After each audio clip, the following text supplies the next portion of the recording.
Multiple people have told me you can't strip the chrome in a Salvinos JR kit because it's real chrome.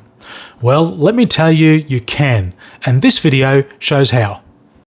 If you want to strip the chrome plating from parts in most brands of plastic kit, it's actually quite easy.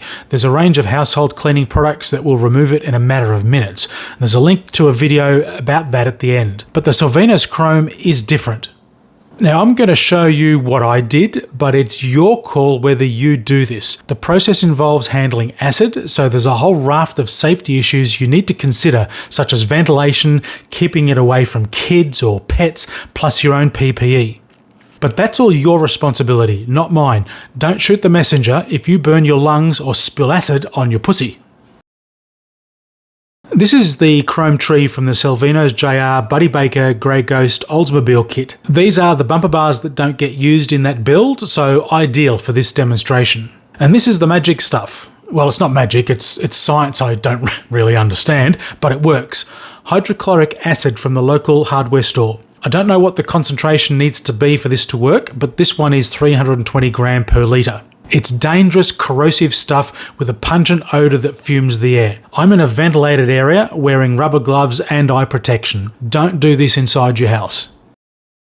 After one day, there's lots of discoloration and some chrome lifting in a few areas. The parts of the bumper exposed to air seem to have more damage than the bits submerged in the acid. To learn the behaviour, I flipped the rear bumper up the other way, but left the front bumper submerged for the entire demonstration.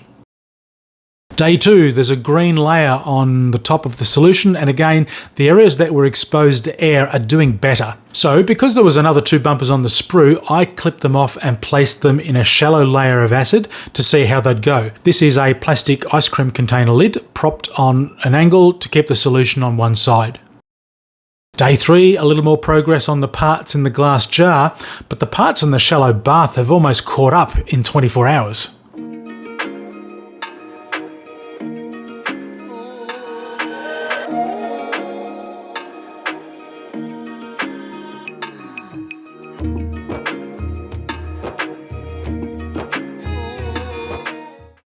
Day 4, these parts exposed to air are doing better, and that's also evidenced by the ends of the pieces in the jar.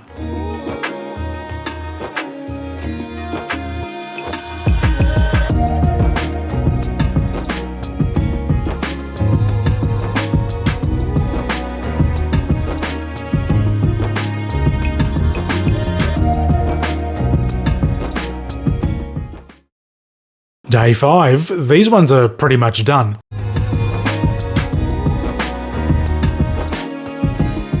For the ones in the jar, there's no shiny chrome left, but there is still a dull grey underlayer on the plastic. Day 6, they're basically done. There's just a little bit of scummy residue left that would probably scrape off, but I decided to give it another 24 hours just to see what would happen.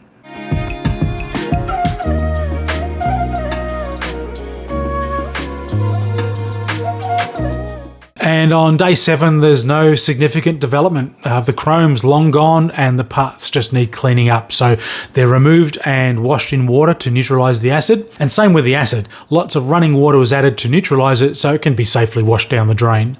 Conclusion, it works. For parts like these bumpers, you only need a small amount of acid, not an entire jar like I started out, and the process is done in about 4 days. If you're stripping chrome from pretty much any other kit, it can be done in just a couple of minutes with far less dangerous chemicals. See how in this video.